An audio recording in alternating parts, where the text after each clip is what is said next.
Cantique numéro 510, 2, 8. Si tu cherches la joie, l'amour et le bonheur, ici-bas tu seras sans cesse déçu. C'est pourquoi, si tu veux la vraie paix de ton cœur, aujourd'hui viens au Seigneur Jésus. Tant de fois tu as cherché, tant de fois tu as erré, malgré les plaisirs du monde, tu restes assoiffé. Si tu cherches la joie, l'amour et le bonheur, ici-bas tu seras sans cesse déçu.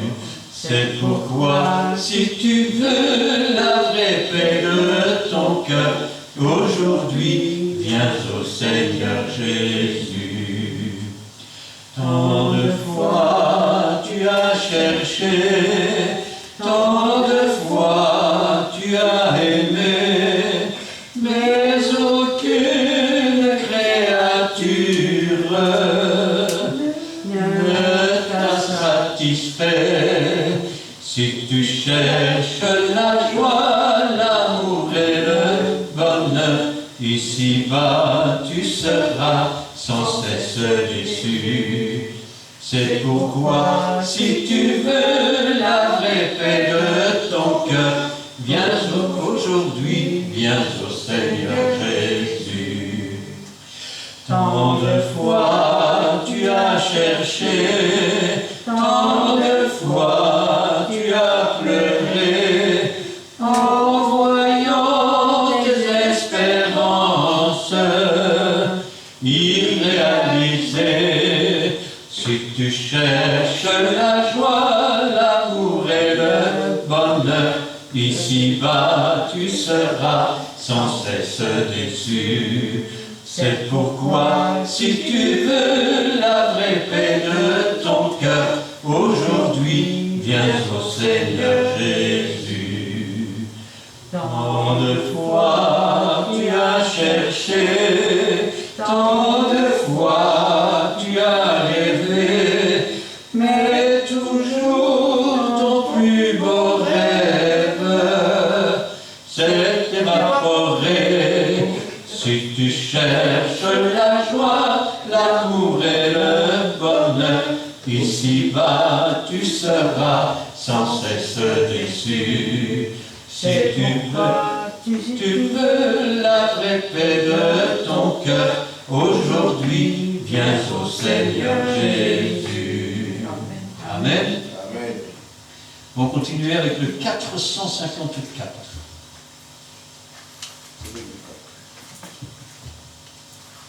Un cantique très ancien.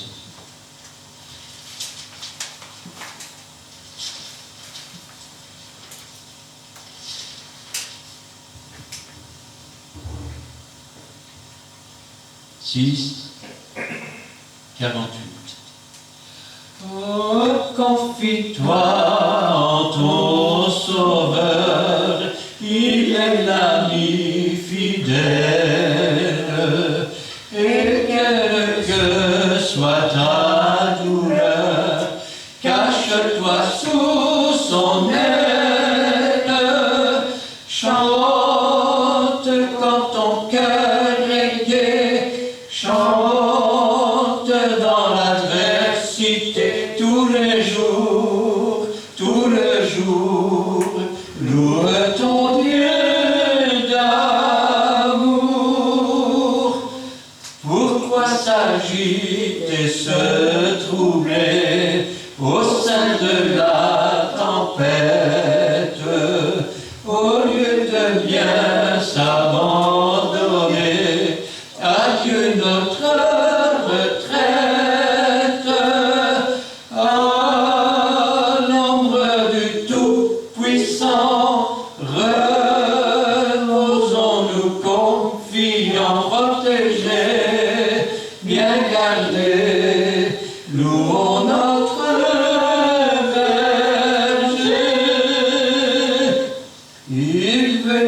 l'invoque à genoux dans toute nos détresses.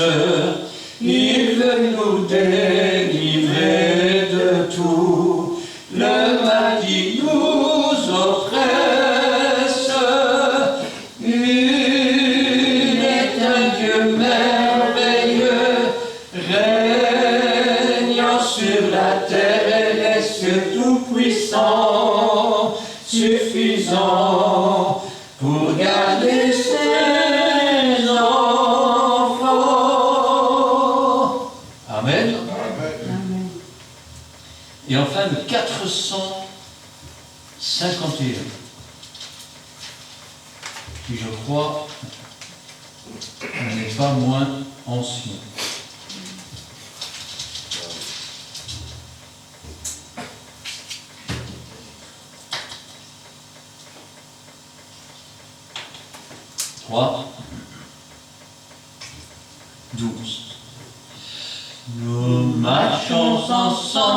Nous marchons ensemble vers ce beau pays là-haut. Nous marchons ensemble vers ce paradis là-haut. Mais oui, le Seigneur est bon, il a fait pour nous des merveilles. Mais oui, le Seigneur est bon, je veux lui chanter mon amour. Quelqu'un nous attend dans ce beau pays là-haut. Quelqu'un nous attend dans ce paradis là-haut. Mais oui, le Seigneur est bon, il a fait pour nous des merveilles. Mais oui, le Seigneur est bon, je veux lui chanter mon amour. Oui, Jésus nous aime dans ce beau pays là-haut. Oui, Jésus nous aime dans ce paradis là-haut. Mais oui, le Seigneur est bon, il a fait pour nous des merveilles. Mais oui, le Seigneur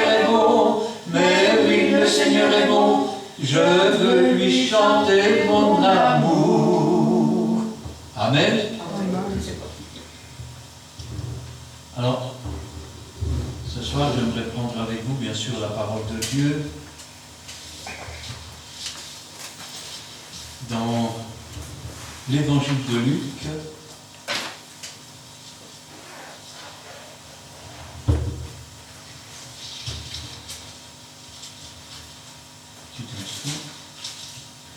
Chapitre 14,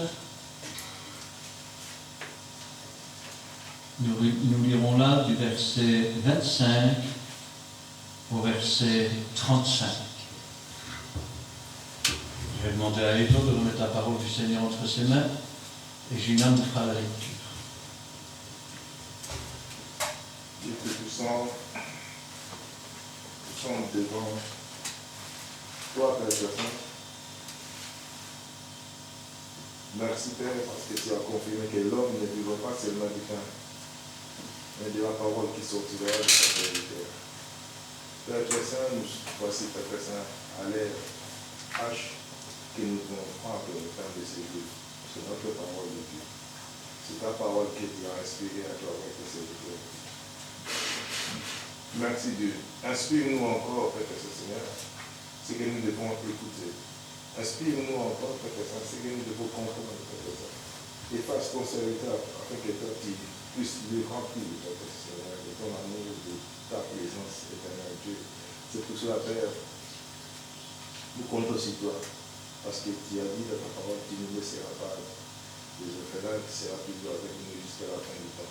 C'est pour cela que nous sommes arrivés à l'ère où tu dois nous parler à travers ton serviteur, à travers l'instrument que tu as choisi. L'instrument dans qui est valeur, s'il est bien accordé et s'il est bien disposé. Père, nous te laissons ton esprit, l'instrument que tu as choisi ce soir entre tes mains. Nous te bénissons parce que tu es là avec ton cœur, c'est toi qui nous inspires aussi. Donne-nous, Père Saint, nous oreilles spirituelles pour comprendre et pour entendre et écouter aussi ta voix. Parce que tu as dit, tiens, te répond quand il vous appelle. Et il t'attend aussi. Père, nous sommes là pour toi. Nous voulons passer à nous avec toi aussi. Sois glorifié, Père Saint. Que ta parole prenne une place dans nos cœurs, dans nos précédents Seigneur. Amen. Amen.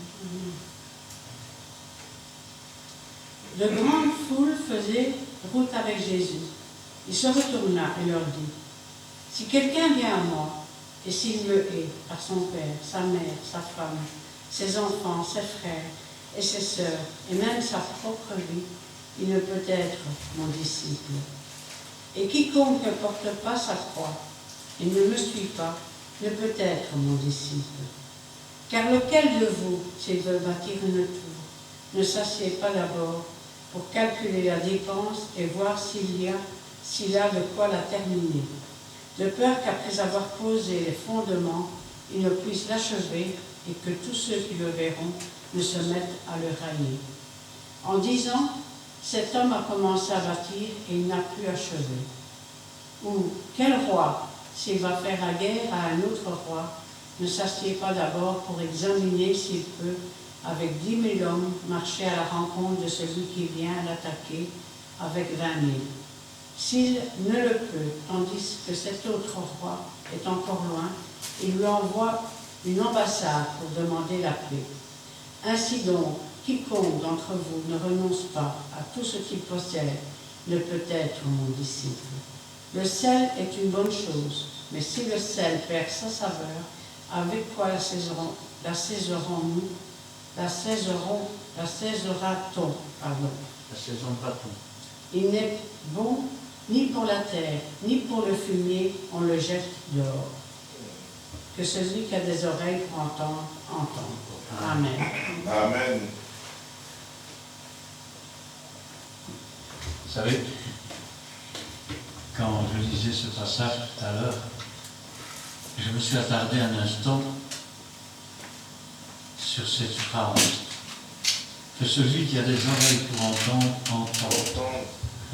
Vous savez que chez nous, il y a quelques proverbes comme ça. Il n'y a pas plus aveugle que celui qui ne veut pas voir. Il n'y a pas plus sourd que celui qui ne veut pas entendre. Alors, il y avait de grandes foules qui faisaient route avec Jésus. Et c'est vrai qu'il y a de grandes foules encore aujourd'hui qui invoquent le nom de Jésus. Mais appartiennent-ils vraiment à Jésus? Sont-ils vraiment à Jésus?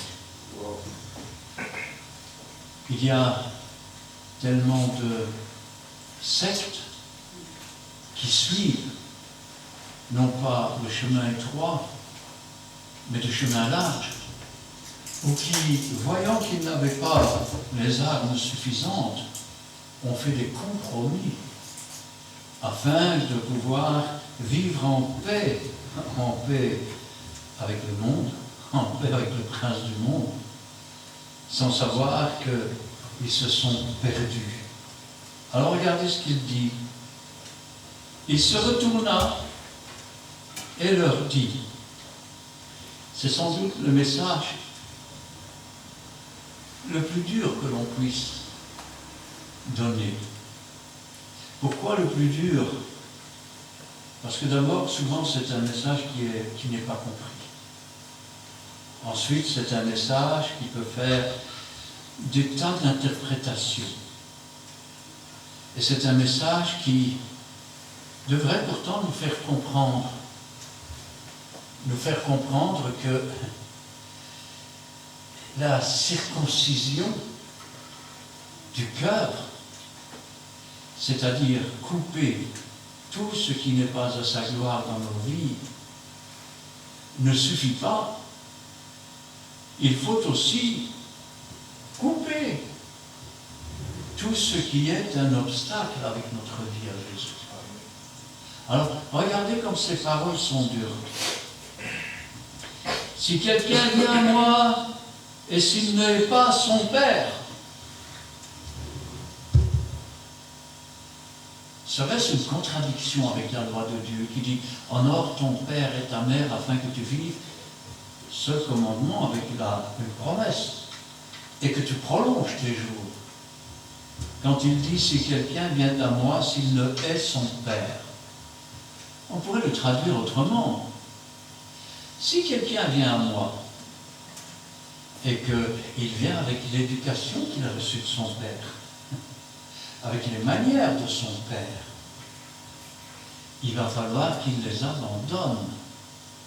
Vous savez, l'apôtre Paul avait été instruit dans les voies de Dieu par Gamaliel, qui était un docteur de la loi. Il aurait pu devenir un sacrificateur, mais quand il parle de l'enseignement qu'il a reçu, sans l'Esprit de Dieu, il dit toutes ces choses, je les regarde comme de la boue. Il pourrait dire aussi, je les hais. Pourquoi? Parce qu'il avait toute la connaissance des textes, mais il n'avait pas la profondeur de la signification des textes, ni de l'amour de Dieu. Ainsi, si quelqu'un vient à moi, s'il n'est pas son père, sa mère, c'est la même chose. Sa femme, bon, attends, haïr sa femme. Il faut savoir que le mot haïr, ou plutôt s'il ne hait dans le sens de haïr, ne veut pas dire la même chose dans la Bible que haïr dans le monde. Quand on parle de haïr quelqu'un dans le monde, ça veut dire qu'on le déteste, ça veut dire qu'on lui fait la guerre, ça veut dire qu'on lui fait les croche-pieds si on peut. Alors, si quelqu'un veut venir après moi, s'il ne hait sa femme, je vais aller plus loin. Essayons d'imaginer un instant que vous veniez pour vous marier. Et puis, quand vous vous approchez pour vous marier, vous avez un choix à faire.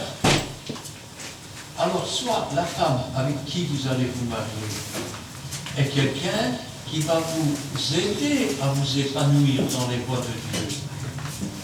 Soit c'est quelqu'un qui va vous freiner.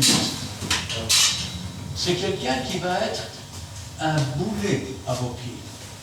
Et souvent, c'est là où il faut savoir haïr, on va dire, ses propres désirs, ses propres passions.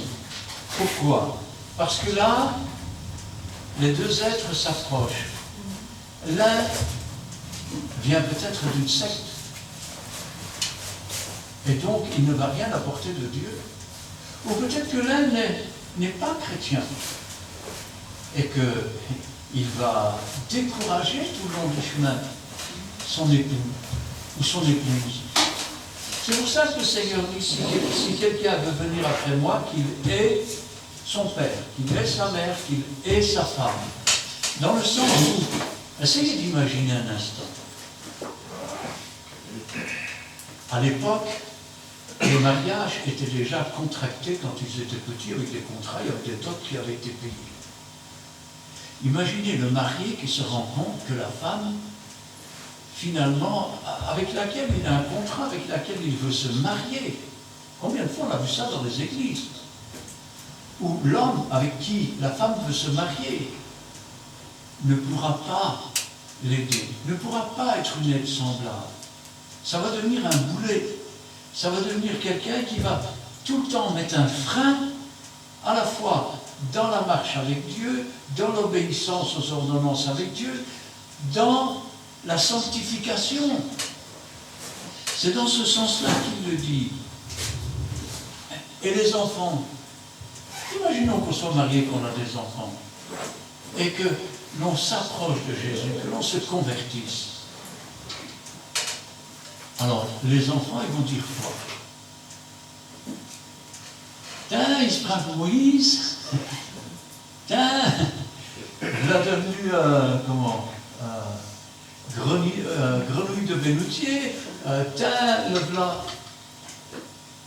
Et Dieu nous dit de couper. Tu veux te marier avec quelqu'un, elle met des bâtons dans tes roues et t'empêche de t'approcher de Dieu. Tu as un choix à faire. Ou tu vas choisir ce qui te séduit et la chair, ou tu vas choisir Dieu. Si tu l'as ou le choisis, cette personne est devenue une idole. Elle a pris la place de Dieu. Dieu doit toujours avoir la première place. Dieu ne doit pas venir en second. Dieu ne doit pas être une marionnette dont on tire les ficelles quand on a besoin, et puis quand on a envie de faire autre chose, eh bien on fait autre chose et on ne se soucie pas de savoir si ça plaît ou ça ne plaît pas à Dieu. Il y avait là une grande foule, et Jésus voulait leur faire comprendre. Il se retourna et dit, si quelqu'un vient à moi, s'il ne hait son père, sa mère, sa femme, ses enfants, ses frères et sœurs. Wow. Alors parlons d'abord des frères et sœurs dans la famille. Eh oui. Moi je me rappelle, au début que j'étais chrétien, eh bien, chaque fois que c'était l'heure de la réunion, j'avais une sœur qui venait chez moi, avec mon beau-frère. Ah, bonjour, ça va? Première fois, je dis rien, je rate la réunion. La deuxième fois, j'étais déjà moins content. Je dis, mais Seigneur, qu'est-ce que je dois faire? Ça continue, je suis à la réunion, chaque fois que c'est l'heure de la réunion, il y a quelqu'un qui vient. Eh bien, ça a été la dernière fois. C'est quand j'ai dit, bon, écoute, je suis désolé, mais maintenant je dois aller à la réunion. Alors, voilà les clés de la maison. Soit tu rentres dans la maison, tu m'attends, soit tu viens avec nous. Eh oui. Et c'est comme ça qu'on n'est plus venu m'embêter aux heures de réunion. Je pense que c'était voulu. Parce que vous avez des frères et sœurs qui se disent, mais il est devenu fou. Il est rentré dans une secte. C'est pas normal. Il faut faire quelque chose pour le tirer, parce que... Hein? Alors, il est évident que c'est dans ce sens-là, mais dans un autre sens aussi. S'il ne hait ses frères et ses sœurs, ça veut dire quoi? Ça veut dire aussi que dans les églises, il y a des gens qui se font appeler frères et sœurs. Alors, c'est comme pour la femme mariée, ou l'homme qui veut se marier. Qui est ce frère? Qui est cette sœur? Comment obéissent-ils au Seigneur? Font-ils les enfants de cœur, si on peut parler comme cela, pendant l'heure de la réunion, et mènent-ils une vie comme si Dieu n'existait pas tout le reste de la semaine? Sont-ils là, spirituels, pour, je vais dire, qu'on puisse avoir des conversations et s'enrichir l'un l'autre dans un partage? Ou sont-ils là pour, quelque part, détourner de la sanctification, détourner de la sainteté, détourner de la doctrine de Dieu? C'est dans ce sens-là que Jésus dit de haïr ses frères et ses sœurs. Je vais le dire autrement. Quand bien même un ange viendrait annoncer un autre évangile que celui qu'il y a dans la Bible, qu'il soit voué à la destruction. Si maintenant, un frère même gentil, ou une sœur bien gentille, hein, et qui a l'air de vouloir t'aider, mais qui quelque part, hein, je vais dire, s'implante, s'incruste. Au début, c'est agréable d'avoir une conversation, mais au bout d'un moment, qu'est-ce qui se passe? On lasse. Et quand on lasse, eh bien, on commence à devenir quelque part un objet de refroidissement. Or, c'est important d'être bouillant pour Dieu. Rappelez ce qui est marqué dans la Bible. Parce que tu n'es ni froid, c'est-à-dire parce que tu es quelqu'un qui, si tu ne connaissais pas l'Évangile, tu serais froid pour Dieu, tu ne ferais rien pour Dieu. Et donc, ça serait des temps d'ignorance. Parce que tu n'es pas bouillant. C'est-à-dire parce que tu ne connais pas réellement Dieu, tu ne marches pas avec Dieu, tu ne vis pas pour Dieu, mais parce que tu es tiède. Ça veut dire que ça amène à devenir tiède. Et un chrétien qui devient tiède, il risque d'être vomi. Rappelez-vous, quand on devient tiède, on commence à se laisser entraîner par des choses qu'il ne faut pas. Et quand on se laisse entraîner par des choses qu'il ne faut pas, qu'est-ce que dit Dieu quand il parle des nations qu'il a chassées devant Israël? C'est à cause de ces choses que j'ai chassé ces nations. Et si nous faisons ces choses, Dieu nous vomira du pays céleste. Alors, essayez d'imaginer un instant cette foule, quand elle entendait ce discours, elle devait se dire, mais cette parole est dure. Il se retourna et leur dit, si quelqu'un vient à moi, s'il ne hait son père, sa mère, sa femme, ses enfants, ses frères, ses sœurs, et même sa propre vie. Waouh! Haïr sa propre vie? Oui. Avoir honte de ne pas être ce que Dieu voudrait que nous soyons. Avoir honte d'être dans la faiblesse. Avoir honte d'être dans l'esclavage. C'est cela, avoir, je vais dire, haïr même sa propre vie. Rappelez-vous Israël, quand il est sorti du désert, quand il est sorti d'Égypte, il était tout heureux. L'Éternel a fait de grandes choses. Il a ouvert la mer devant nous. Il nous a délivrés de l'esclavage. Et quelques jours plus tard, qu'est-ce qu'il disait? En Égypte, on avait des melons et des concombres. Et ici, on a soif. De quoi avait-il soif? D'une vie d'esclave? Ah oui, parce que les melons et les concombres, c'est bien joli, mais c'était se lever quand le soleil se levait, c'était vivre toute la journée sous la crainte des coups de fouet, sous la crainte de mourir dans des travaux, je vais dire, avilisants. Ainsi, si tu ne hais pas ta propre vie, tu ne pourras pas entrer dans cette nouvelle vie. Tu ne pourras pas, je vais dire, saisir la bénédiction, la grâce qui t'est faite, d'enfin vivre libre, parce que c'est la vérité qui a franchi. Vous savez, je pense, dans le monde, qu'est-ce qu'on dit? On dit toute vérité n'est pas bonne à dire. Pourquoi? Parce que si je dis la vérité, ils vont être fâchés. J'ai une haine parfaite pour certains pasteurs. Vous savez pourquoi? Parce que, pour ne pas dire la vérité, ils ont marchandé, ils ont tordu le sens des Écritures. Et donc, si je dis que je les hais d'une haine parfaite, c'est-à-dire pour moi, ils n'existent pas, ils sont indifférents. Parce que s'ils avaient dit la vérité au peuple, les brebis qui vraiment étaient destinées au Seigneur, elles seraient restées. Et tous ceux qui sont restés dans leur église, ce sont des gens qui ne veulent pas de la vérité. Jésus disait la vérité. J'aurais été curieux de voir la tête de ces gens quand il leur a dit, si quelqu'un veut venir à moi, qui renonce à son père, qui renonce à sa mère, qu'il ait de la haine pour son père, sa mère, ses frères, ses sœurs. Pouf. Eh oui. Il l'a dit une fois autrement, en parlant de ceux qui dirigeaient même le temple.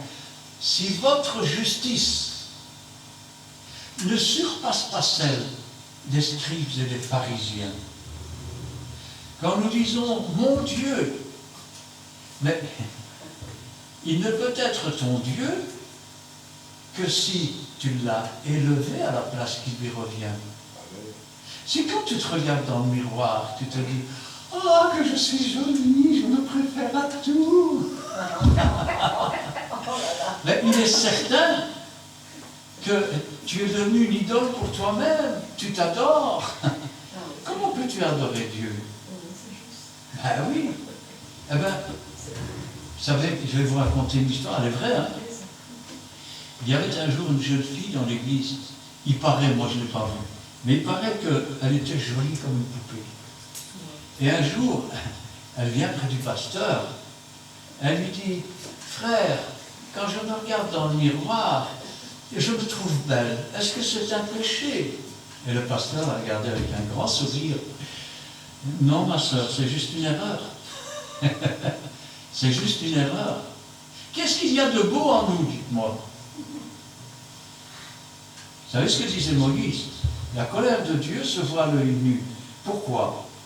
À l'époque, c'était encore des miroirs en tôle ou en cuivre qui reflétaient mal le visage. Mais qu'est-ce que nous voyons dans le miroir? Avez-vous déjà regardé comme il faut dans le miroir? On voit les années qui ont passé. On voit les premiers cheveux blancs. On voit les premières rides. On voit que physiquement, c'est tout ça. Hein? Et à quoi c'est dû? C'est dû au péché. C'est dû au péché. C'est la raison pour laquelle le Seigneur nous donne la rédemption de nos âmes. Pour que nos âmes soient purifiées et qu'elles gardent la forme. Et lorsqu'il ressuscitera les morts, alors il nous donnera des corps glorifiés. La rédemption de nos corps. Et là, nos corps ne connaîtront plus la vieillesse ou quoi que ce soit parce que le péché aura disparu. Mais comment voulez-vous faire disparaître le péché si vous marchez un pied pour Dieu, un pied pour le monde? Je veux prendre une décision dans ma vie. Je pense que Dieu ne ferait pas ça. Mais moi, j'ai tellement envie. Comment voulez-vous que Dieu puisse intervenir si nous faisons exactement le contraire de ce que Dieu peut attendre de nous? Si nous ne le consultons pas, c'est un peu comme un petit enfant qui dit, on ne va pas parler de nourrir son âme, mais je vais dire, je vais me faire à manger. Alors, il ouvre les armoires. Ah, j'ai trouvé du choco. C'est pas mal du choco, non? Oui, les enfants raffolent. J'ai trouvé une tartine. Ah, c'est pas mal ça. Oh, il y a un bidon là, on dirait du sucre. Je sais bien que maman ne veut pas que je touche, mais... Et en avant. J'ai tout mis dans ma tartine, j'ai tout mangé. Et je suis mort. Pourquoi? Parce que je n'ai pas écouté. Parce que je savais que maman ne voulait pas que je touche. Mais je l'ai fait quand même. Parce que j'ai estimé que j'étais supérieur au conseil de maman et que donc j'avais bien le droit de faire tout ce que je voulais. Combien agissent comme ça avec Dieu? Ils pensent qu'ils sont vivants. Spirituellement, ils sont morts. Pourquoi? Parce que ce n'est plus l'Esprit de Dieu qui les conduit, c'est leur sentiment. Et parfois même pour certains, comme ils n'ont pas eu l'amour de la vérité, ils ont reçu un esprit pour penser et pour croire aux mensonges. Quand je pense à ça, je me dis, Seigneur, c'est vrai que ces paroles, si on ne les explique pas, elles sont tellement dures. Et pourtant, réfléchissons. Imaginons, hein, donc tu ne veux pas haïr ta femme, tu n'as rien à faire de ce que Dieu dit. Tu as décidé de te marier avec celle-là. Ou elle a décidé de se marier avec celui-là. Alors, je vais vous raconter une histoire, elle est vraie aussi. C'était des jeunes, et le garçon était un converti, et il voulait se marier avec une jeune fille dans l'église. Alors, au bout d'un moment, les parents sont venus, ils ont dit on voudrait bien célébrer le mariage, et le pasteur, qui, lui, avait des yeux autres que ceux-là. Il a répondu non, pas maintenant, il faut attendre. Ils ne sont pas prêts pour ça. Bon, ça va, puisque c'est comme ça, on va attendre. 3 mois plus tard, le garçon avait pris son baptême. Le pasteur sentait qu'il n'y avait pas de réelle conversion. Alors les parents, ils arrivent. On voudrait bien marier nos jeunes, enfin. Écoutez, non, parce que... Mais quoi, il a pris son baptême tout de même. Oui, mais écoutez, patientez encore un peu. Écoutez, vous voulez marier, on s'en va ailleurs. Le marchandage. Au bout d'un moment, le pasteur a fini par céder. Alors ils sont arrivés à l'église, le samedi. La mariée est contente, enfin, elle allait se marier. Son mari s'était soi-disant converti, et il avait même pris son baptême pour faire plaisir, et tout allait pour le mieux. Alors ils se sont mariés, dans la joie et tout. Le dimanche matin, le mari se réveille, il voit sa femme qui était en train de s'habiller, et il dit « Qu'est-ce que tu fais ?»« Ben, je m'habille pour aller à l'église. »« Quoi ? Non, tu t'habilles pas, on va pas à l'église. » « Mais si, enfin, le dimanche, c'est le jour de la réunion. » Vous savez quelle a été sa réponse? Elle est grossière. Ça fait 3 mois que tu m'emmerdes avec ton église. Maintenant, c'est fini. Tu es ma femme et tu fais ce que je te dis. Eh oui, c'est pour cela que, vous savez, on dit toujours l'amour est aveugle. Juste. Eh bien, moi je dis qu'un enfant de Dieu qui réellement cherche vers Dieu, je vais dire, pour voir ce qui est bon, ce qui n'est pas, Dieu va lui mettre des signaux devant les yeux. Maintenant, comme je le disais tout à l'heure, il n'y a pas de plus aveugle que celui qui ne veut pas voir, plus sourd que celui qui ne veut pas entendre. Ainsi donc, si on ne tient pas compte et si on ne se met pas en garde devant tous ces signaux les uns après les autres, c'est un peu comme une femme qui se marie et puis elle dit « mon mari me bat ». Mais il y a eu des signes avant. Elle n'a pas voulu voir, elle n'a pas voulu savoir, elle a voulu ignorer. Pourquoi? Parce qu'elle a aimé plus qu'elle n'a étudié et observé. Alors, et quiconque ne porte pas sa croix et ne me suit pas ne peut être mon disciple. C'est une croix qui est lourde à porter, vous savez. Parce que, imaginez maintenant, que vous fassiez fi de votre famille parce qu'elle s'oppose à Dieu. Imaginez que vous renonciez à votre mariage, homme ou femme, parce que vous savez que ce serait un boulet. Le diable sera toujours là, ne peut pas empêcher un oiseau de voler au-dessus de sa tête. Il sera là pour vous dire, t'as vu à côté de quoi t'es passé? T'as vu ce que t'as raté? Mais en réalité, vous n'avez rien raté du tout. La seule chose que vous avez ratée, c'est de vous voir en couple. Vous savez, moi j'ai des souvenirs de certains couples. Je ne vous dirai pas lesquels, bien sûr. Mais ça commençait comme ça. Tous les dimanches, c'était du poulet, avec des pommes de terre, et de la salade d'hiver. Et la petite famille mangeait 8 personnes autour de la table. Et pendant le repas, toujours la même comédie. Le mari disait, pas mauvaise cette petite saloperie-là. La femme, mais dites tout ce que vous faites la saloperie. Et c'était parti tous les dimanches, tous les dimanches, tous les dimanches.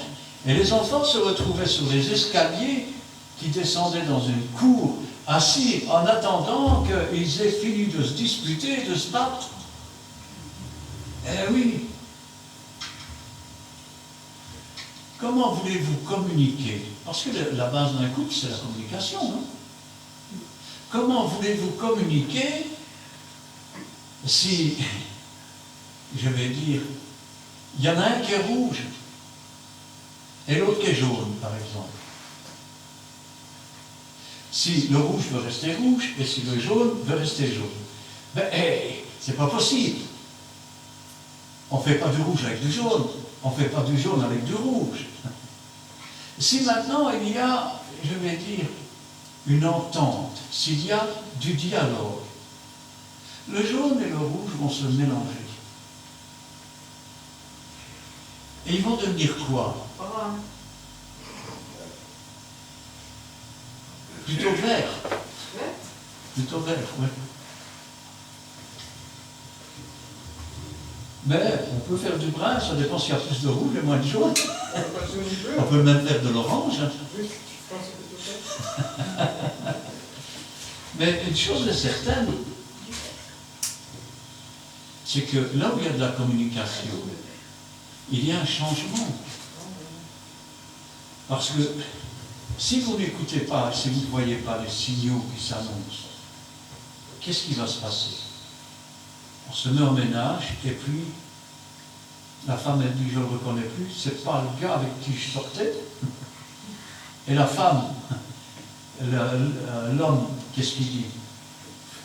Attends, j'ai épousé un agneau et je me retrouve avec un chameau.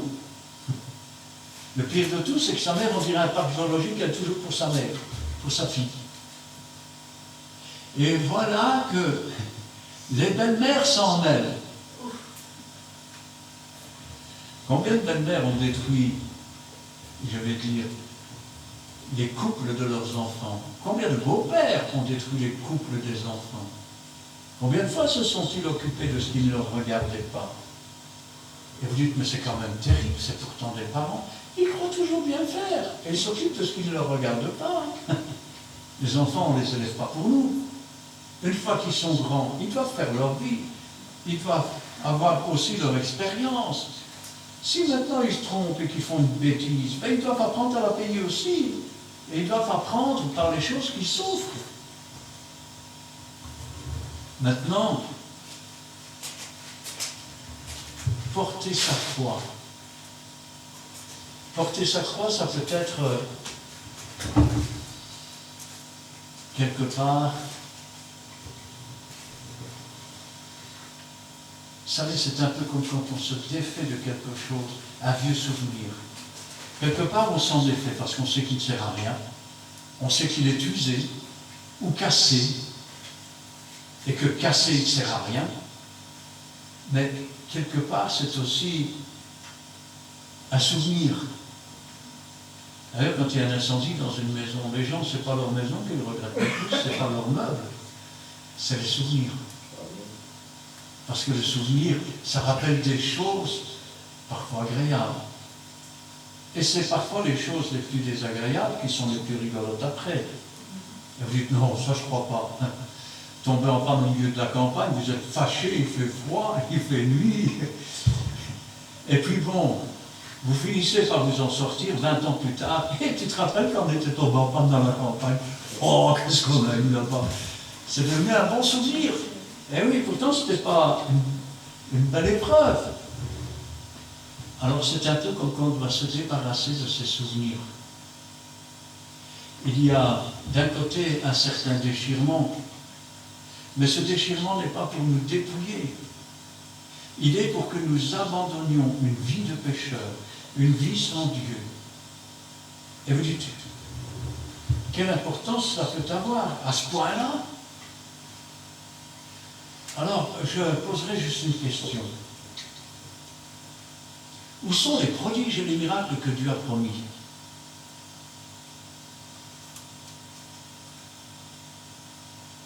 Ah, mais c'est vrai. Moi, j'ai fait ce que je voulais. Et puis, vous savez bien, il ne faut pas tout prendre à la lettre, tu sais.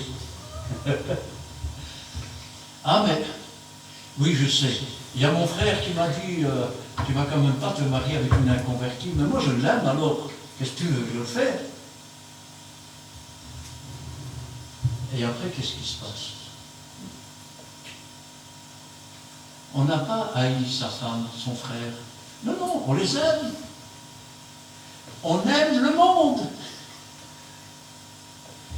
Je vais vous dire, je n'aime pas le monde. Je n'aime pas le prince du monde. Mais j'aime tous les esclaves du monde et du péché. Comme Dieu a haï le monde, il a haï le péché, mais il a aimé. Quand il dit Dieu a tant aimé le monde, c'est dans le sens des gens. Il a haï le péché, il a aimé l'esclave du péché. Vous savez pourquoi il y a moins de conversions?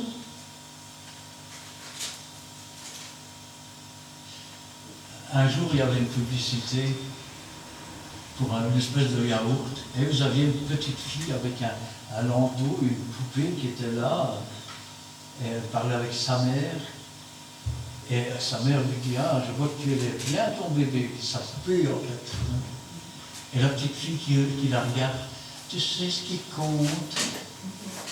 Sa mère la regarde, « Non, c'est l'amour. » Dieu est amour. Ce qui compte, c'est l'amour. Si tu as l'amour des âmes, tu vas parler aux âmes. Si tu as l'amour de la chair, tu vas parler à la chair. Et la chair est inimitié contre Dieu. Ça veut dire une chose, ça veut dire que tu vas rendre témoignage à quelqu'un, tu vas rendre témoignage à son cerveau, et si son cerveau, je vais dire, est conduit par le monde et le prince du monde, quand tu donnes du pain au chien, il se retourne pour te mordre. C'est normal. Quiconque ne porte pas sa croix et ne me suit pas ne peut être mon disciple. Car lequel de vous, s'il veut bâtir une tour, ne s'assied d'abord pour calculer la dépense et voir s'il a de quoi la terminer. Ah Seigneur, je prends l'engagement de te suivre, de t'obéir, de me sanctifier. D'accord. T'es-tu assis et t'es-tu demandé ce que cela va te demander? En tant qu'être humain, ce que ça va te coûter.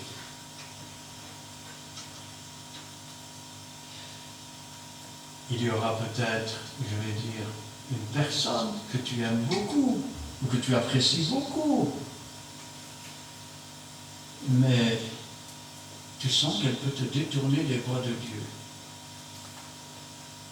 Il va falloir, comme de cet objet qui est un beau souvenir, il va falloir que tu t'en sépares.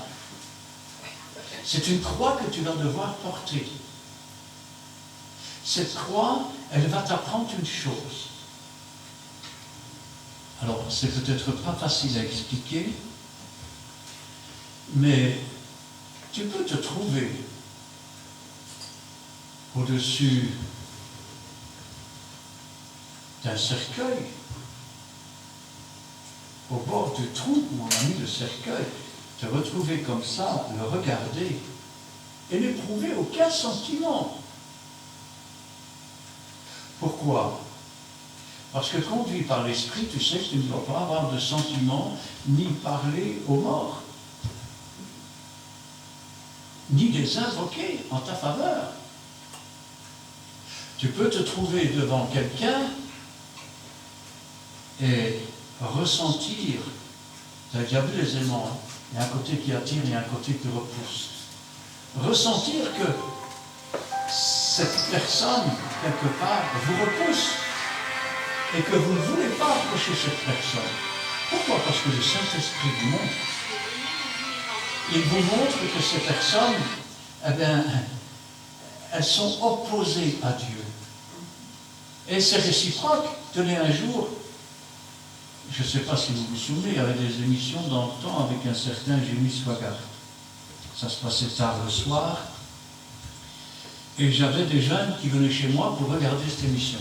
Et après l'émission, eh bien, on discutait de ce qui était vrai, de ce qui n'était pas vrai, pour faire la part des choses. Et un jour, elle est venue avec un jeune homme. Elle entre dans la maison avec ce jeune homme et elle me dit, c'est mon copain. Je dis, ah, bonjour. Mais déjà, je sentais qu'il y avait, vous savez, comme les aimants qui ne peuvent pas coller ensemble. Alors, j'ai dit, comment allez-vous? Ça va. Je lui dis, qu'est-ce que vous faites dans la vie? Ah, moi je suis hypnotiseur. Je dis, hypnotiseur. Il me regarde et dit, vous luttez contre ces choses-là, n'est-ce pas? J'ai encore rien dit. Parce que moi, quand je fais, faut voir.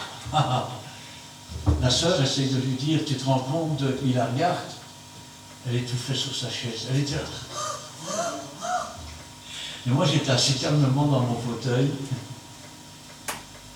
Et vous voyez comme le Saint-Esprit agit. Je ne l'ai appris que plus tard, mais dans certaines contrées, quand on fait cela, on invoque le Saint-Esprit. Et j'étais sur mon fauteuil et je commence à faire ça. Et je le regarde, il me regarde, je dis, toi, c'est fini, tu ne diras plus un mot. Il était là.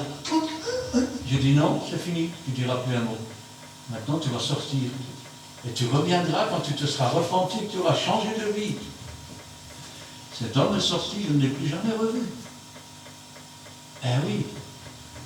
Pourquoi? Si je n'avais pas porté ma croix, si je n'avais pas abandonné les choses mauvaises, on aurait été comme deux aimants. Peut-être qu'il serait devenu mon copain. Peut-être qu'il serait au milieu de l'église aujourd'hui. Et peut-être que, je vais dire quelque part, il entraverait la marche de presque tous les chrétiens dans l'église. Et peut-être que je ne serais plus nulle part. Vous savez, on le dit souvent, mais c'est marqué dans la Bible. Ne vous asseyez pas au banc des moqueurs. Celui qui s'assoit au banc des pécheurs participe à leur péché. Eh oui. Et quiconque ne porte pas sa croix et ne me suit pas ne peut être mon disciple. Vous savez ce que ça veut dire, le mot disciple? Ça veut dire un étudiant. C'est quelqu'un qui va étudier avec Jésus. Ce qui veut dire que quand on donne son cœur à Jésus, on commence une vie entière d'expérience et d'étude. Ça veut dire que chaque fois que nous apprenons une chose, nous essayons de la mettre en pratique. Et nous n'y arrivons pas. Alors, quand on prend conscience que nous sommes dans la faiblesse, c'est alors que l'on crie vers Dieu, et c'est Dieu qui nous la donne gratuitement. Ainsi, nous ne marchons pas de sanctification en sanctification par nos efforts, mais par la grâce et la bénédiction de Dieu. Car lequel de vous, s'il veut bâtir une tour? Alors, quand on bâtit une tour, on peut bâtir, par exemple, la tour sur laquelle vous avez la sentinelle qui veille. Ah oui, la sentinelle se trouve sur la tour. Quand elle voit l'ennemi venir, c'est avertit le peuple. Mais que le peuple ne se lève pas. Le sang du peuple retombera sur le peuple. Mais si maintenant il n'avertit pas et que l'ennemi fonce sur le peuple, ben, celui qui garde la tour sera responsable. Alors ça, c'est la première tour qu'on peut faire. Et puis il y a la tour de Babel aussi. La tour de Babel, c'est la tour de la confusion du langage. C'est-à-dire que pour garder 100 chrétiens dans l'église, il faut marchander avec 80. On ne marchande pas avec Dieu. Vous savez, un jour, Jésus a envoyé près de 70 disciples dans toutes les villes où il allait passer. Et pourtant, le jour où il leur a dit, si vous mangez ma chair, si vous buvez mon sang, vous n'avez pas la vie en vous-même, eh bien, ils ont dit, cette parole est dure.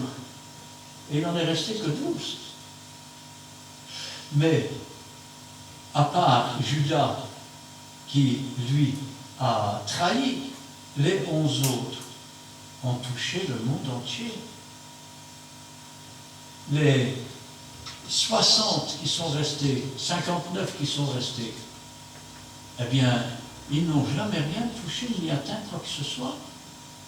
Ils ont continué leur vie en rêvant qu'ils continuaient à être chrétiens et que tout allait bien. Combien aujourd'hui s'abusent eux-mêmes, pardon. Alors, si tu veux bâtir une cour, la première chose que tu fais, c'est commencer par voir si tu as les matériaux construits. Ah oui, tu n'as pas de matériaux, qu'est-ce que tu vas construire? La deuxième chose, c'est de voir si tu en as assez. Pourquoi? Parce que si maintenant tu n'en as pas assez pour construire ta tour, il faudrait peut-être revoir ton projet à la baisse. Quand on construit avec Dieu, il faut savoir qu'on meurt pour le monde et on ressuscite en nouveauté de vie, ce qui veut dire que le vieil homme, la vieille femme que nous étions, doit disparaître. Elle doit être engloutie dans la vie qui doit prendre la place. Et donc, il faut voir si nous sommes prêts à renoncer à nous-mêmes, renoncer à nos désirs, renoncer, je vais dire, à notre vie de pécheur. Ça demande de la réflexion. Regardez le fils prodigue. Il a dit, donne-moi ma part d'héritage. Qu'avons-nous comme héritage? Nous avons le souffle de vie de Dieu. Donne-moi que je fasse ce que je veux. Mais puis, quand tout a été mal, qu'est-ce qu'il a dit? Je vais retourner vers mon Père. Parce que même les mercenaires sont mieux traités que moi. Et je dirais, j'ai péché contre le ciel et contre toi. Et il s'est repenti, il a changé de vie.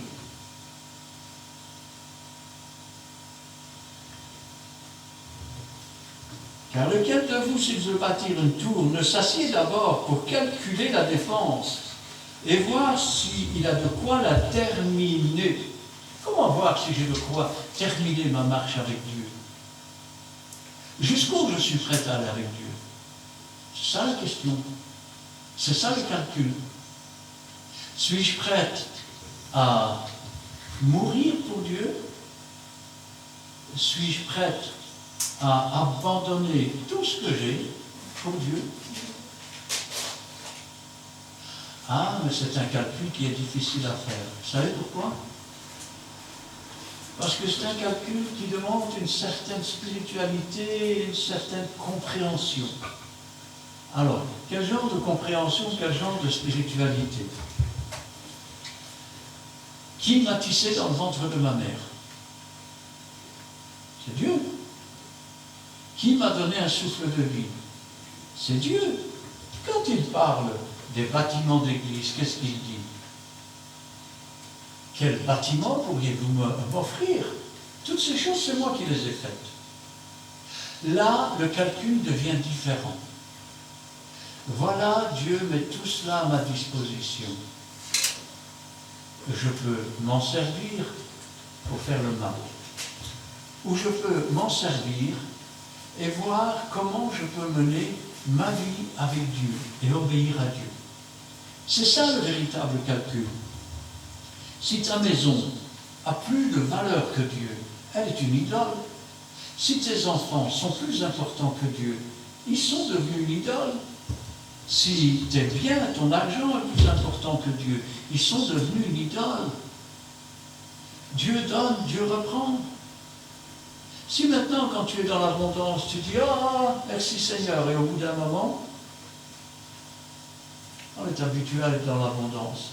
Alors tu attends d'être dans la disette ou dans la pauvreté pour dire « Seigneur, viens m'aider ». Vous savez ce qu'il disait le psalmiste? Ne permets pas que je sois riche au point de t'oublier, ou pauvre au point de devenir malhonnête et de te maudire.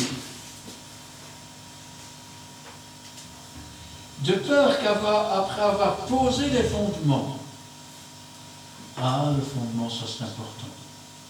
C'est Paul qui dit que chacun prenne garde à la façon dont il bâtit sur ce fondement, car on peut poser un autre fondement, à savoir Jésus-Christ. Alors, de peur qu'après avoir posé les fondements, il ne puisse l'achever.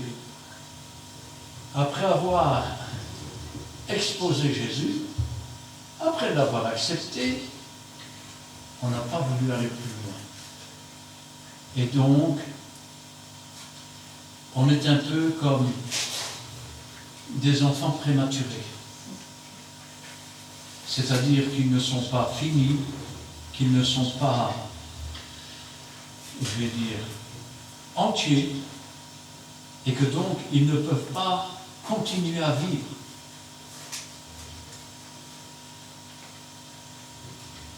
tous ceux qui le verront se mettront à le railler.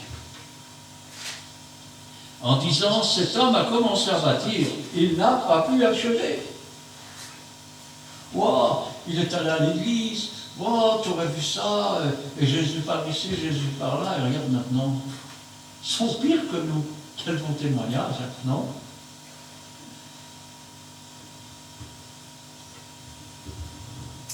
Ou quel roi, s'il va faire la guerre à un autre roi, ne s'assied d'abord pour examiner s'il peut, avec 10 000 hommes, marcher à la rencontre de celui qui vient l'attaquer avec 20 000.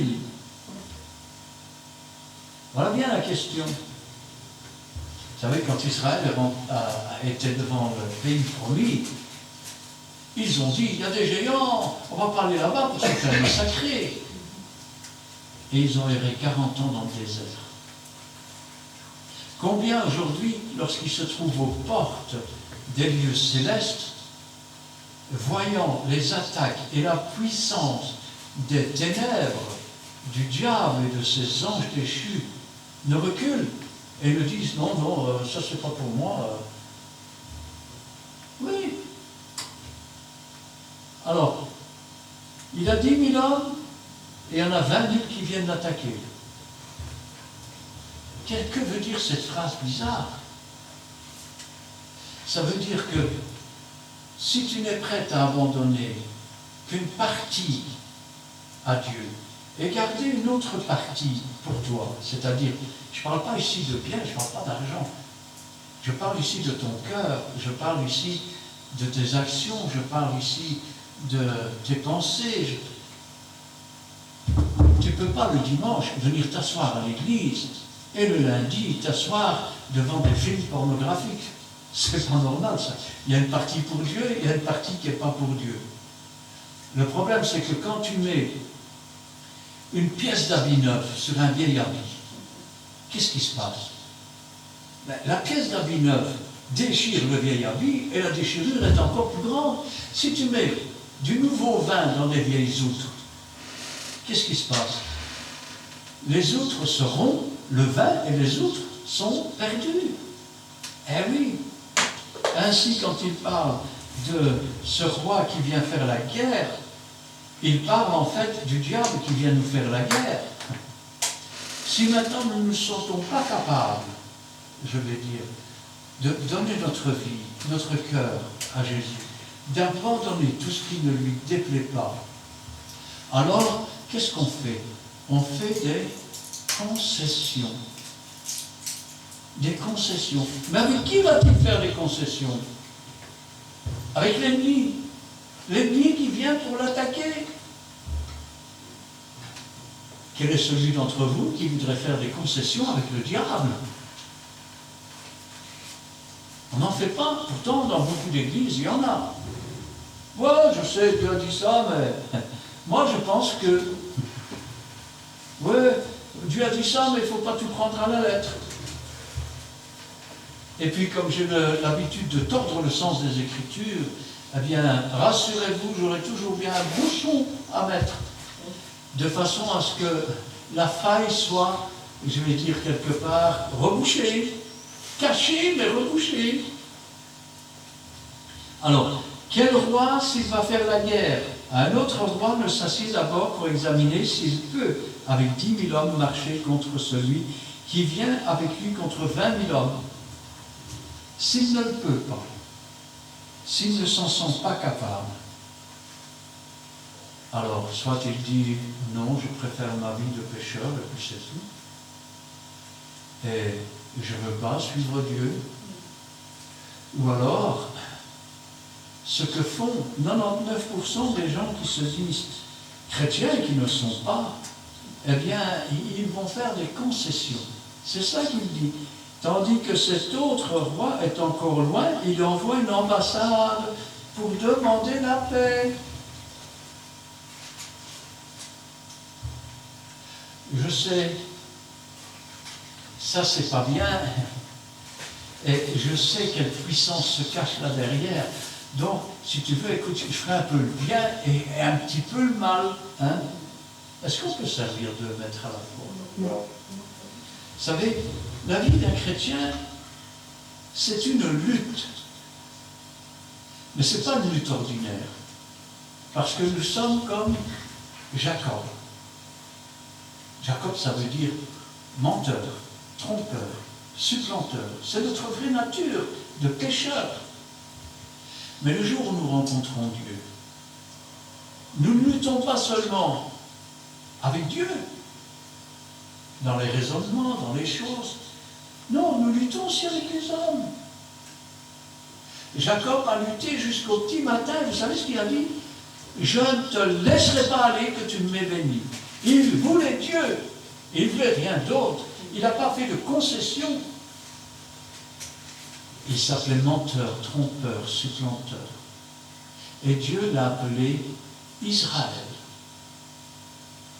Israël, ça signifie lutteur avec Dieu. Il lui dit, parce que tu as lutté avec Dieu et avec les hommes. Rappelez-vous que tout ce qui n'appartient pas à Dieu appartient au monde. Et donc, le diable peut se servir des hommes pour essayer de renverser les raisonnements, pour essayer de renverser votre foi. C'est la raison pour laquelle nous devons lutter avec Dieu et avec les hommes.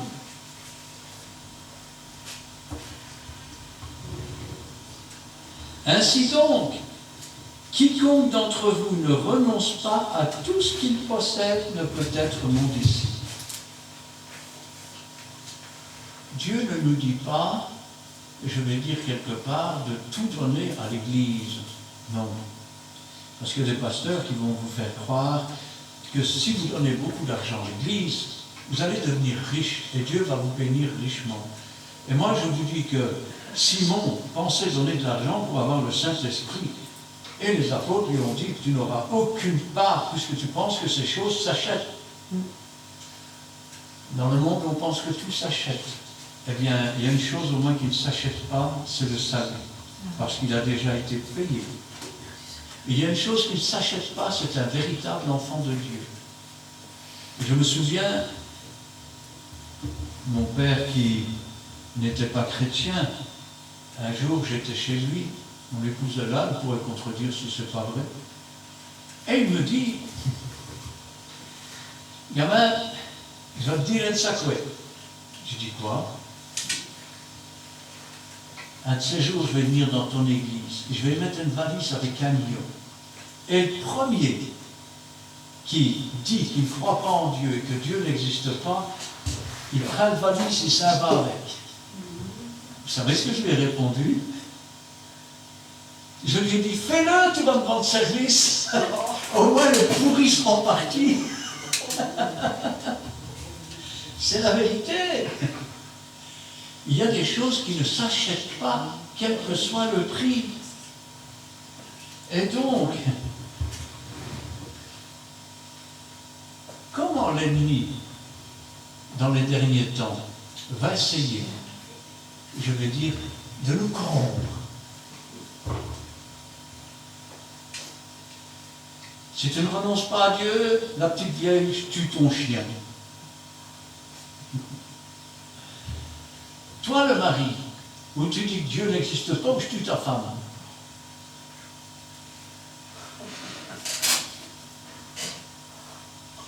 Toi, où tu dis que Dieu n'existe pas, ou je brûle ta maison.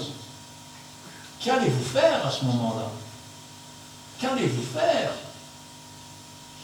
Si vous ne renoncez pas à tout ce que vous avez, c'est à Dieu que vous allez renoncer. Eh oui.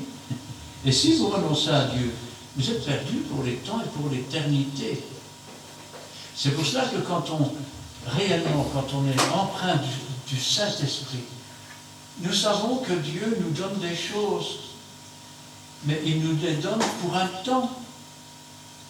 Rappelez-vous l'histoire de Job. Job était un homme intègre et juste. Et le diable est allé l'accuser. Ouais, ton serviteur Job, mais touche à ce qu'il a, et tu vas voir s'il ne va pas te renier en face.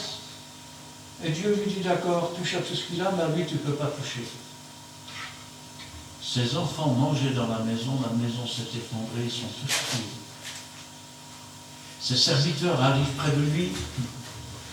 Ah, regardez les champs, et les champs ont brûlé. Ah, regardez les animaux, l'orage est tombé dessus, et tout est mort. Un serviteur n'avait pas fini qu'un autre arrivait. Jusqu'au moment où Job a compris qu'il n'avait plus rien. Et il n'a pas pleuré. Il n'a pas hurlé. Il ne s'est pas mis à genoux en train de... Non. Il a dit, l'Éternel a donné, l'Éternel a repris, que le nom d'Éternel soit béni. Renonce à tout ce que tu as. Ne tiens rien pour acquis. De toute façon, tu es venu au monde tout nu. Tu vas partir, tu ne vas rien emporter. Il n'y a qu'une chose que tu peux emporter, c'est le salut. C'est le Saint-Esprit dans ton corps. Car si l'Esprit de Dieu habite en toi, Dieu, par son Esprit, rendra la vie à ton corps mortel. Jésus a dit, celui qui vit et croit en moi ne mourra jamais. Quand bien même il serait mort, il vivrait quand même. Ce qui veut dire que quand le Seigneur disait ces paroles, si je les relis maintenant sans les expliquer, vous allez dire, mais c'est quoi ça? C'est dur. Mais si maintenant je les explique, nous commençons à comprendre quel est l'intérêt de ne rien posséder, d'avoir uniquement ce que Dieu met à notre disposition pour un temps, sachant que nous n'avons rien apporté en venant au monde, nous n'emporterons rien. Donc, tout ce qu'il y a entre la naissance et la mort, ce sont des choses passagères, des choses qui passent, des choses qui disparaîtront de notre environnement. Mais il y a une chose qui ne disparaîtra pas. Jésus a dit, je suis avec vous tous les jours jusqu'à la fin du monde. Il a dit, je vais vous préparer une place, et lorsque je vous aurai préparé une place, je reviendrai, je vous prendrai avec moi. Parce que là où je suis, je veux que vous y soyez. Si le sel est une bonne chose, c'est bien quand on met un peu de sel dans les pommes de terre, c'est moins fade. Alors, laissez-moi vous dire, un jour Jésus il a regardé ses disciples et il leur a dit, vous êtes le sel de la terre. Ça veut dire que quand réellement vous marchez pour Dieu, vous êtes ce qu'il y a de meilleur sur la terre. Vous êtes ce qui donne de la saveur dans la vie. Mais si le sel perd sa saveur, imaginons que maintenant vous mettiez le sel dans les pommes de terre, mais que le sel n'a plus le goût de sel. Qu'il n'est plus rien que des grains qui fondent sans changer quoi que ce soit au goût. Quand votre mari va manger les pommes de terre, il va dire c'est fade. T'as pas oublié de mettre du sel là-dedans, c'est pas normal. C'est pas vrai.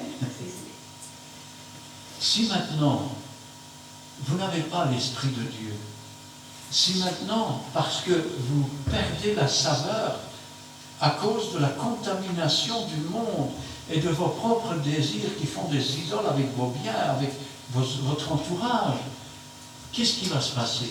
Quand vous allez parler de Jésus, un Saint-Esprit qui est triste, il ne donne pas grand-chose. C'est pour ça qu'il est dit, n'attristez pas le Saint-Esprit. Quand quelqu'un te fait de la peine, tu n'as pas fort envie de lui parler. C'est pas vrai? Eh bien, quand tu attristes le Saint-Esprit n'a pas fort envie de parler non plus. Si tu résistes au Saint-Esprit, imaginons que tu dis à ton gosse, il fait ça et tu ne fais pas, il fait ça, il ne fait pas. Pour finir, tu en as marre. C'est bon, hein? Le Saint-Esprit, c'est pareil. C'est pour ça qu'il est dit, n'attristez pas le Saint-Esprit, ne résistez pas au Saint-Esprit. Qu'est-ce qui donne de la saveur? Qu'est-ce qui donne de la saveur dans le témoignage? Qu'est-ce qui donne de la saveur dans la vie? C'est l'action du Saint-Esprit. Combien de fois j'ai entendu dans des églises, le frère, il a le don de ceci, le frère n'a rien, pourquoi tu te vantes comme si tu ne l'avais pas reçu? Et si tu as reçu quelque chose, ben remercie Dieu. Dieu ne donne pas sa gloire à un homme. Le sel est une bonne chose. Mais si le sel perd sa saveur, avec quoi la lui rendra-t-on? On pourrait le dire autrement. Tu as eu connaissance de la parole de Dieu. Tu as accepté le sacrifice qui a été fait sur la croix pour toi. Tu as accepté que son sang te lave de tous tes péchés. Tu as commencé à marcher avec Dieu. Mais pendant ta marche, tu as préféré le monde.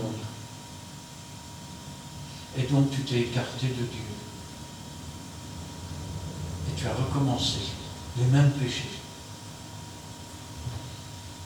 Il faudrait que Jésus revienne mourir une deuxième fois pour ces péchés-là. Or, il est venu une fois pour toutes. C'est pour ça qu'il est dit que tous les péchés seront pardonnés. Le blasphème contre Dieu, le blasphème contre Jésus-Christ. Mais le blasphème contre le Saint-Esprit ne sera jamais pardonné, ni dans ce siècle, ni dans les siècles à venir. Il n'est bon ni pour la terre. Ça veut dire que quelqu'un qui a perdu le Saint-Esprit ne peut rien apporter pour la terre. Ni pour le fumier. Oh, du fumier, vous voulez dire que la parole de Dieu, ça peut être un fumier. Rappelez-vous l'histoire de cet homme qui a un arbre. Et qu'est-ce qu'il dit au jardinier? Ça fait 3 ans que je viens et je ne trouve aucun fruit dans cet arbre. Coupe-le, jette-le au feu. Et le jardinier dit, attends, laisse-le. Je vais travailler la terre, je vais mettre du fumier.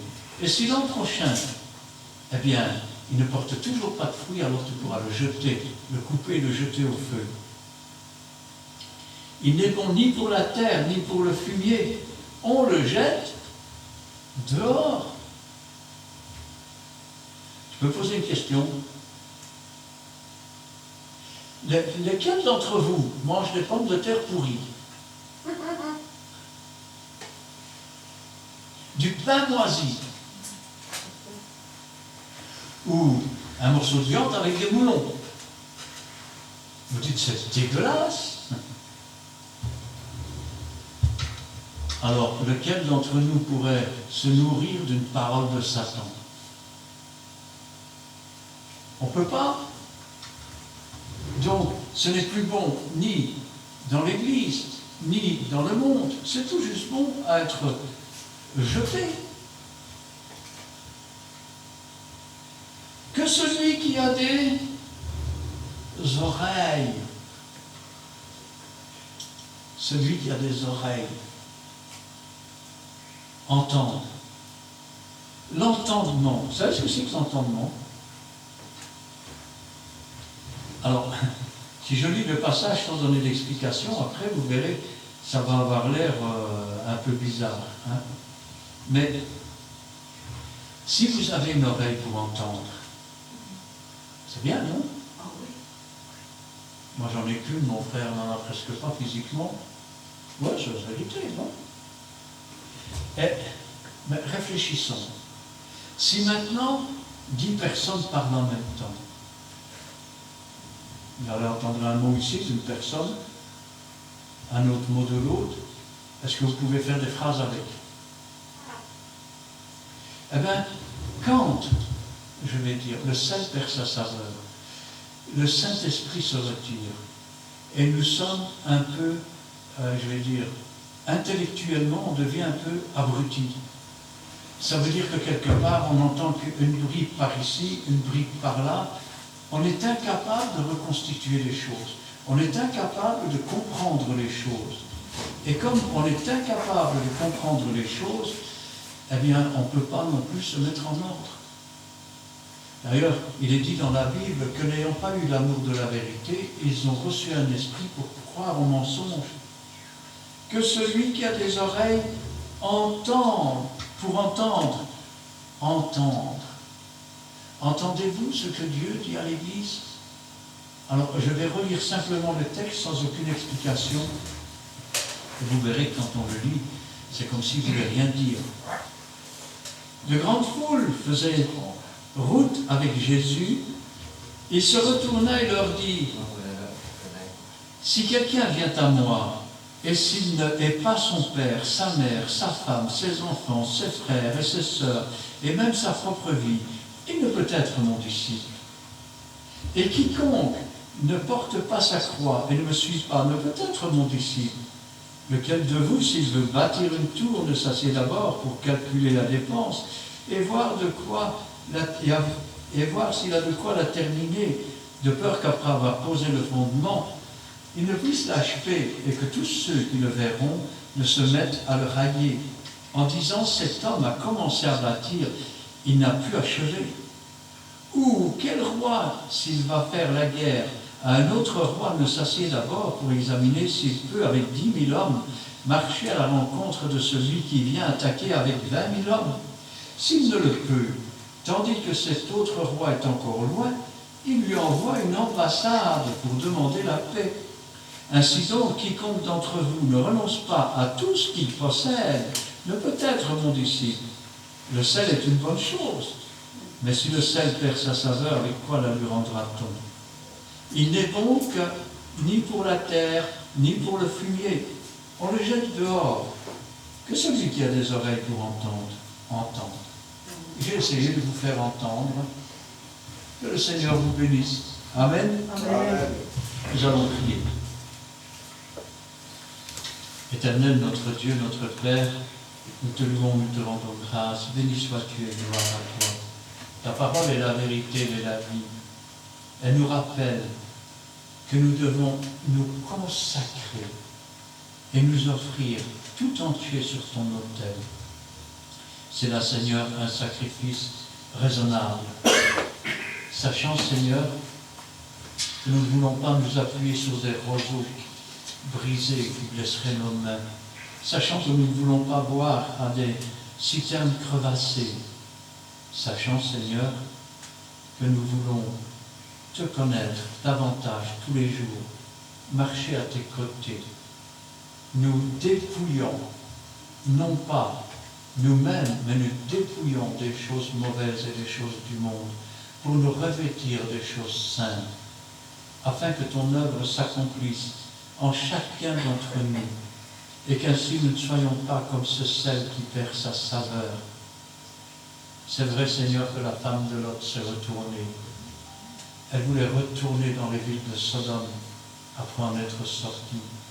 Elle est devenue une statue de sel.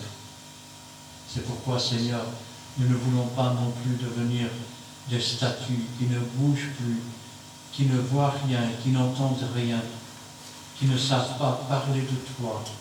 Mais au contraire, nous voulons être des êtres vivants, parce que tu es la résurrection et la vie. Nous voulons marcher dans l'empreinte de tes pas. Nous voulons faire les choses que tu as faites, nous voulons en faire de plus grandes, car c'est ta promesse, car c'est ta parole. Et toi, Seigneur, tu nous demandes de tout abandonner, de t'accepter, toi, tout entier, et de nous donner tout entier, afin de n'être qu'un avec toi, et de pouvoir dire comme l'apôtre Paul disait, ce n'est pas moi qui vis, c'est Christ qui vit en moi. Que ta volonté soit faite, et que toute la gloire t'en revienne. Gloire au Père, gloire au Fils, et gloire au Saint-Esprit. Amen. Amen. Béni soit-il Dieu le Père. Nous sommes créés de connaître sa Père et son petit. Nous donnons encore ces paroles pour entendre. Si nous écoutions peut-être Seigneur, c'est différent par rapport à entendre et écouter. Seigneur, nous voulons entendre notre pratique. Sois le Dieu sanctifié, Père Saint. Nous voulons que tu puisses sanctifier encore ton instrument, que tu puisses respirer encore. Tu la bonne nouvelle, Père Saint. Nous te bénissons, Père, pour la vie de tout chacun ici présent. Parce que tu as dit une seule personne peut sauver sa famille. Nous te donnons encore une nation, Père, pour chacun de nous. Nous voulons, Père, t'apporter devant nos cœurs, Père Saint, ce que tu nous as dit, ce que tu nous as enseigné, et ce que aussi nous voulons entendre de ta parole. Nous te bénissons, Père. Sois le Dieu sanctifié, merci pour ta parole qui est vraie. Merci aussi, Père Saint, pour le reste des jours, Père Saint, que tu tiens dans le creux de ta main pour de chacun de nous ici. Protège-nous, Père Saint, parce que ta parole dit ici, toi tu ne protèges pas, c'est nous qui protèges, protégeons pas.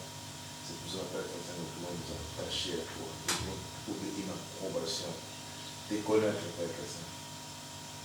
Et aussi, Père Saint, mettre en pratique ta parole. Bénis sortir de Père. Bénis notre chemin de retour. Bénis aussi nos familles respectives, Père Saint. Nous te demandons cette prière parce que tu es notre Père. Nous comptons sur toi, Père Saint. C'est pour cela que nous pouvons te dire que tu es un Dieu agréable, Père Saint. Tu tiens notre vie dans le cœur, Père. Protège les siens, Père Saint. Protège aussi, Père Saint, nos ennemis. Ce qui nous haïssent, Père Saint, tu as dit de prier aussi pour nos ennemis. Nous pouvons, Père Saint. Et encore, nous ne voulons pas être des prières d'achetement, Père Saint, pour les autres. Épargne-nous, Père Saint. Bénis soit-il, Père Dieu le Père. Nous voulons te dire merci de nous avoir protégés aussi contre cette pandémie. Merci de nous faire du bien, Père Saint. Merci aussi de nous faire voir cette année 2022. Nous voulons, Père Saint, encore trouver de l'approbation. Nous voulons marcher avec toi. Et nous voulons, Père Saint, commencer ce bien. Parce que la parole dit, vaut mieux la fin d'une chose que son commencement. Père, nous avons fêté, nous avons dit, et nous avons fait entrer dans une nouvelle année. Et nous voulons, Père Saint, aussi que nous arrivions dans la fin de cette année aussi. Pour te rendre grâce. Gloire au Père, gloire au Fils, et gloire au Saint-Esprit. Amen. Amen. Merci pour ta présence, mon Dieu, et ta parole de ce soir. Donne-nous, Seigneur, de nous fortifier dans tes voies. Arme-nous, Seigneur, de ta force, de ton courage, afin que nous puissions rester sur le chemin que tu as tracé pour chacun de nous, afin d'être debout, vaillant, vigilant et ferme, afin de ne pas tomber en tentation. Que la puissance de ton Saint-Esprit se manifeste en chacun de nous, qui brûle en nous tous les interdits cachés, tout ce qui te déplie, afin que tu puisses occuper la première place en toutes choses, que toutes ces idoles qui prennent ta place soient détruites, afin que tu puisses être le premier, car tu es digne de louange, toi qui as tout accompli sur la croix du Calvaire. Nous aimons peut-être notre famille, mais toi, Seigneur, nous t'adorons. Et pour cela, sois loué, sois glorifié, sois adoré, mon Dieu. Reçois notre reconnaissance, notre adoration, car tu es digne, Seigneur, de cela. Tu es notre Père, notre Dieu, notre Créateur. Tu es celui qui nous a tendu une main secourable et qui nous a lavé, sauvés dans le sang de l'agneau. Et donne-nous, Seigneur, de faire ta volonté. Donne-nous de nous laisser guider par toi, Père éternel, par toi, Jésus-Christ, par toi, Saint-Esprit. Tu nous as établis, Seigneur, sur cette terre. Nous sommes des pèlerins sur cette terre. Ce n'est pas toujours facile. Donne-nous, Seigneur, de porter notre croix chaque jour, mais surtout de suivre tes directives, de suivre ta voix, de suivre ton enseignement, ta parole qui est précieuse, qui est une perle, un trésor à notre cœur, afin de mériter d'être appelés disciples.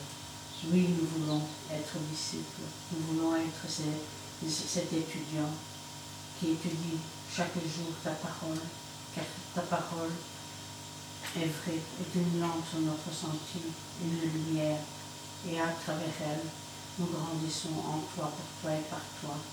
Et tu veux que chaque jour, nous venons aux sources de cette parole, aux sources qui nous fait grandir. Oui, Saint-Esprit, dirige-nous toujours dans toute la vérité et donne-nous de prier sans cesse, de lutter sans cesse et en toutes choses avant d'agir. Donne-nous d'élever nos voix vers toi, de crier à toi, car tout nous vient de toi, le secours vient de toi, Seigneur. Le salut, tu es notre espérance et tu es notre espérance et nous avons confiance en toi. Car en te priant, avant d'agir, nous attendons tes directives Nous attendons que tu nous approuves dans tout ce que nous devons dire ou agir, car c'est toi qui diriges notre pas, non pas par la puissance de ton Saint-Esprit. C'est toi qui tiens notre main faible dans ta main puissante. C'est toi qui guides nos pas dans tes empreintes. Et nous voulons nous laisser guider toujours par ton Saint-Esprit dans toute la vérité. Pardonne-nous nos péchés, nos iniquités, nos manquements. Et aide-nous à faire de mieux en mieux durant cette année de grâce 2022.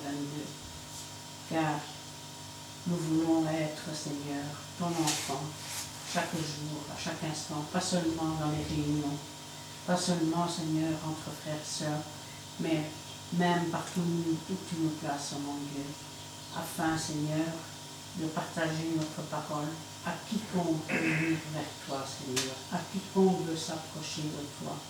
Inonde-nous de ton amour, inonde-nous, Seigneur, de ta joie, de ta paix, inonde-nous de ta parole, afin, Seigneur, que cela puisse être propagé, Seigneur.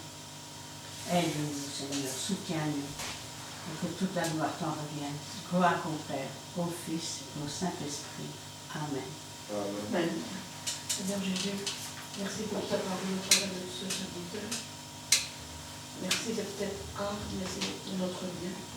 Seigneur Jésus, pour celui qui l'a compris. Aide-moi cet enfant que tu voudrais que je sois, Seigneur Jésus. Et pardonne-moi pour mes iniquités et pour le manquement envers toi, Seigneur Jésus, avec lui. C'est parce que je suis toujours une pécheresse, Seigneur Jésus, avec lui.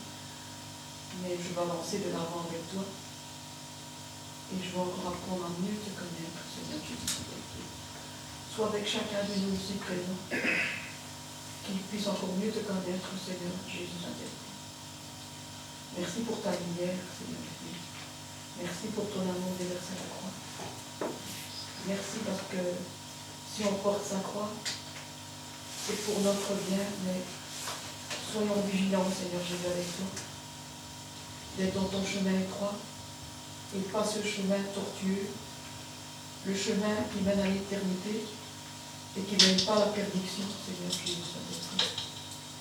Tu es là au-dessus de nous, tu nous entends, tu connais tout de nous. Et tu aimes de nous entendre quand on te parle, Seigneur Jésus, même chez soi. Et ici dans ta maison, Seigneur Jésus, de te dire, voilà, merci pour cette journée, ou merci pour ça, ou enfin pour beaucoup de choses, Seigneur Jésus, que tu connais. Dans chacun des cœurs, Seigneur Jésus, Saint-Esprit. Je ne t'ai pas toujours bien exprimé, Seigneur Jésus, Saint-Esprit, mais tu sais qu'est-ce que je veux te dire, Seigneur Jésus, Saint-Esprit. Et qu'on soit toujours rempli de ton Saint-Esprit Saint. Et pour tous ceux qui ne sont pas présents, je te demande aussi que tu puisses parler dans leur cœur et les ramener dans ta maison, Seigneur Jésus, Saint-Esprit. Et pour tous ceux qui sont ici, Seigneur Jésus, Saint-Esprit, et même des nouveaux aussi, qu'ils puissent vraiment être touchés par toi, Seigneur Jésus, Saint-Esprit, de cette parole que tu as donnée ce soir, au travers de ton serviteur, Seigneur Jésus. C'est de tout mon cœur, de tout mon être à moi, venant de toi, Seigneur Jésus, parce que c'est toi qui nous donnes l'amour, Seigneur Jésus, Saint-Esprit. Mais soyons vigilants, en premier pour moi-même, et pour chacun de nous, à savoir qu'est-ce qui est bon, et qu'est-ce qui est mauvais, le jeter. Enfin, Seigneur Jésus, je te remercie pour tout ce que tu fais pour chacun de nous. Et merci, Seigneur Jésus, parce que toi, tu es tout-puissant. Tu es un grand Dieu resplendissant. Tu es assis à la droite de ton Père et tu es magnifique, tu es resplendissant, Seigneur Jésus. Mais cette lumière qu'on aura plus tard, c'est ta lumière à toi qui va nous éclairer, Seigneur Jésus. Parce que c'est orné d'or. Et de Père, c'est tout puissant qu'on ne sait pas voir, on ne peut pas te connaître, Jésus. On ne peut pas te voir ton visage. Mais c'est toi qui es tout puissant, qui est tout orné d'or, de perles, de tout, que c'est ça que tu vas nous éclairer dessus. On n'a pas besoin d'électricité comme on va. C'est toi qui vas faire l'électricité, Seigneur Jésus, parce que tu es tout puissant. Et parce qu'il n'y a rien d'impossible à toi, Seigneur Jésus. Et tu nous acceptes tels que nous sommes. Seulement, il faut demander pardon pour nos fautes, pour nos péchés. Il faut se repentir, en premier pour moi-même et pour chacun de nous ici présents. Et en dehors aussi ceux qui ne sont pas là non plus, Seigneur. Jésus Saint-Esprit. Enfin, gloire au Père, gloire au Fils et gloire au Saint-Esprit. Amen. Je voudrais te remercier pour cette parole. C'est vrai que c'est une parole qui vaut la peine de s'arrêter, de réfléchir à fond. Nous te demandons pardon, c'est les traditions familiales, on a pris dessus sans voir l'importance de ta vie, de ton ministère, de ton Saint-Esprit pour nous.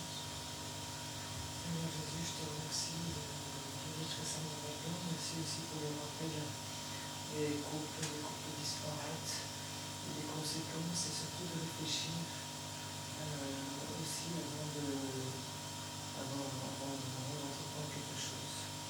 Seigneur Jésus, je te loue, je te rends grâce pour tout ça.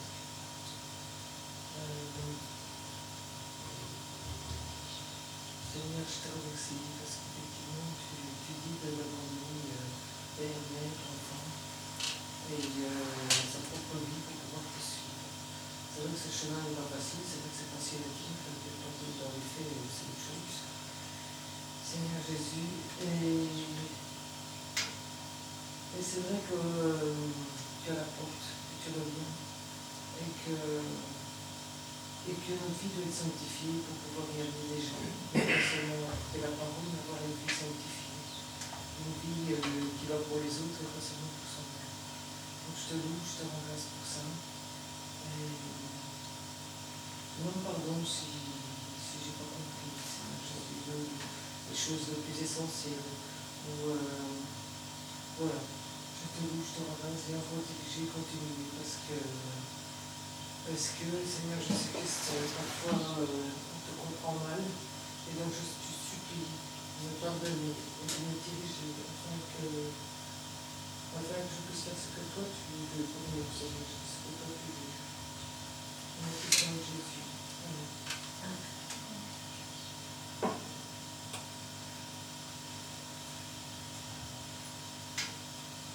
Amen. Amen. Amen. Eh bien, nous terminerons avec le cantique numéro 151. 151. 151. Oui. 171. 171. Alors, on va faire le 171. 171.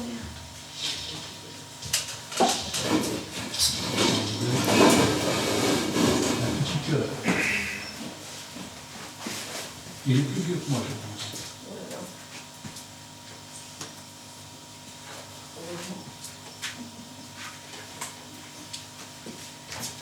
Il ne sait pas contredonner la parole.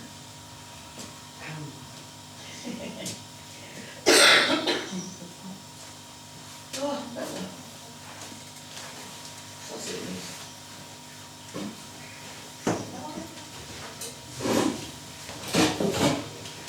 3, 4. Les yeux fixés sur Jésus, je ne suis pas à pas, car en lui j'ai le salut qu'il m'acquit à Golgotha. Son Saint-Esprit me conduit, son sang me purifie. Jésus est mon seul appui, le Saint-Livre me le dit. Avec Jésus pour ami, quel que soit le chemin, je sais ma vie sauvée par lui, et la mort m'est un gain. Les yeux fixés sur Jésus, je ne suis pas à pas, car en lui j'ai le salut, et bientôt il reviendra. Amen. Amen. Et le 472.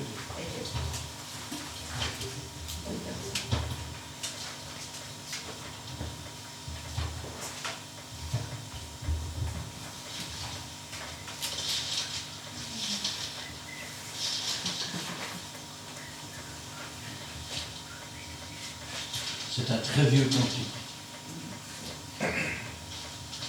3, 4. Pécheurs, vous venez d'entendre vos messages de paix. Ouvrez vos cœurs pour comprendre ce que le Sauveur a fait. Venez à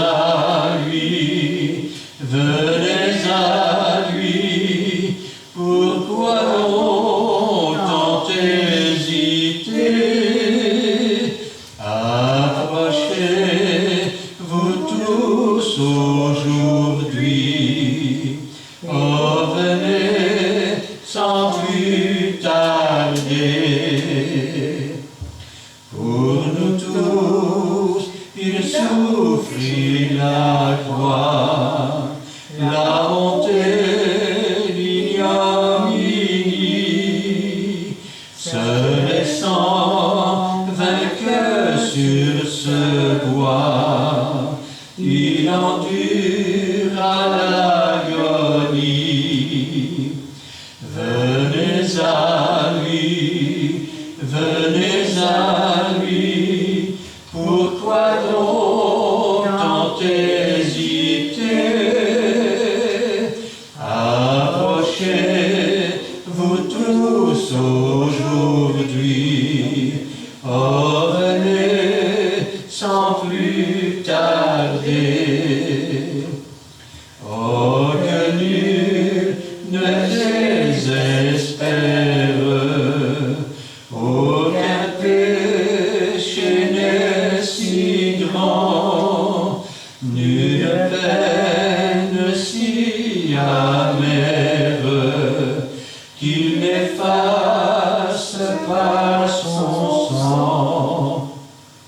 Venez à lui, pourquoi longtemps hésiter? Approchez-vous tous aujourd'hui, oh venez sans plus tarder. Dieu pardonne encore aujourd'hui au plus coupable pécheur qui vient à Jésus, trouve en lui pardon, paix, repos, bonheur. Venez à lui, pourquoi longtemps hésiter?